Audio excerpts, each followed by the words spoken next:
ଆଜିଠୁ ବିଭିନ୍ନ କ୍ଷେତ୍ରରେ ଅନେକ କିଛି ନୂଆ ନିୟମ ଆସିବ, ଯାହା ଜାଣିବା ପ୍ରତିଟି ବ୍ୟକ୍ତିଙ୍କ ପାଇଁ ଜରୁରୀ। ଜୁଲାଇ ମାସ ପହିଲାରୁ ଗ୍ୟାସ୍ ଦରଠାରୁ ଆରମ୍ଭ କରି ବ୍ୟାଙ୍କିଂ ବ୍ୟବସ୍ଥାରେ କିଛିଟା ପରିବର୍ତ୍ତନ ଆସିବ।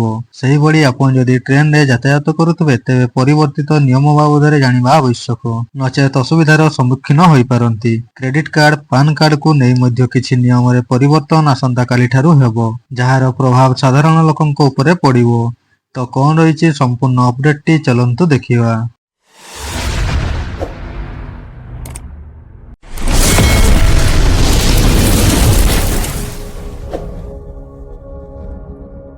1 ଜୁଲାଇରୁ ଏକ୍ସପ୍ରେସ୍ ଟ୍ରେନର ଏସି ଓ ନନ୍ ଏସି ଟିକେଟର ମୂଲ୍ୟ ବୃଦ୍ଧି ହେବ।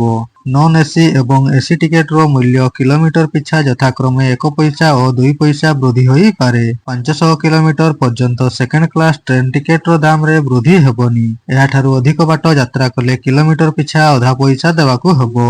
ଆଇଆରସିଟିସି ଆକାଉଣ୍ଟ ସହ ଆଧାର ଲିଙ୍କ ଥିଲେ ଯାତ୍ରୀଙ୍କୁ ତତ୍କାଳ ଟିକେଟ ମିଳିବ। ରେଲୱେ ଏଜେଣ୍ଟ ତତ୍କାଳ ଟିକେଟ ବୁକିଂର ପ୍ରଥମ 30 ମିନିଟ୍ ପର୍ଯ୍ୟନ୍ତ ଟିକେଟ ବୁକ୍ କରିପାରିବେନି। ମୋଟ ସିଟ୍ର 25% ଆସନ ୱେଟିଂ ଟିକେଟ ପାଇଁ ଉପଲବ୍ଧ ରହିବ। ଟ୍ରେନ୍ ଛାଡ଼ିବାର 8 ଘଣ୍ଟା ପୂର୍ବରୁ ସଂରକ୍ଷିତ ଟିକେଟ ଚାର୍ଟ ପ୍ରସ୍ତୁତ ହେବ। 1 ଜୁଲାଇରୁ ନୂଆ ପାନ୍ କାର୍ଡ ପାଇଁ ଆଧାର କାର୍ଡ ବାଧ୍ୟତାମୂଳକ ହେବ। ସମସ୍ତ credit card bill payment Bharat bill payment system ଜରିଆରେ କରାଯିବ। ଅନଲାଇନ୍ ଗେମିଂ ଆପରେ ମାସିକ 10,000ରୁ ଅଧିକ ଖର୍ଚ୍ଚ କରୁଥିଲେ 1% ଅତିରିକ୍ତ ଶୁଳ୍କ ନେବ ଏଚଡିଏଫସି ବ୍ୟାଙ୍କ। ଆଇସିଆଇସିଆଇ ବ୍ୟାଙ୍କ ଏଟିଏମରୁ ଟଙ୍କା ଉଠାଣ ନିୟମରେ ପରିବର୍ତ୍ତନ ଆଣିଛି। ମେଟ୍ରୋ ସହରରେ 5 ଥର ଉଠାଣ ପରେ 23 ଟଙ୍କାର ଅତିରିକ୍ତ ଶୁଳ୍କ ଦେବାକୁ ହେବ।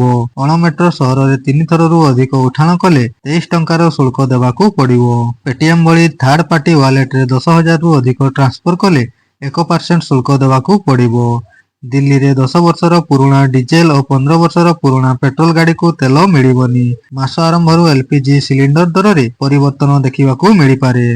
ତ ଫ୍ରେଣ୍ଡସ୍, ଏହା ଥିଲା ଆପଣମାନଙ୍କ ପାଇଁ କିଛି ଅପଡେଟ୍। ଯଦି ଅପଡେଟଟି ଭଲ ଲାଗିଥାଏ ତାହେଲେ ଭିଡ଼ିଓକୁ ଲାଇକ୍ କରିଦିଅନ୍ତୁ ଏବଂ ଆପଣଙ୍କ ସାଙ୍ଗମାନଙ୍କ ସହିତ ସେୟାର କରନ୍ତୁ। ଯଦି ଏହି ଚ୍ୟାନେଲରେ ନୂଆ ଅଛନ୍ତି, ଚ୍ୟାନେଲଟିକୁ ସବସ୍କ୍ରାଇବ କରି ବେଲ୍ ଆଇକନଟିକୁ ମଧ୍ୟ କ୍ଲିକ୍ କରନ୍ତୁ। ଧନ୍ୟବାଦ।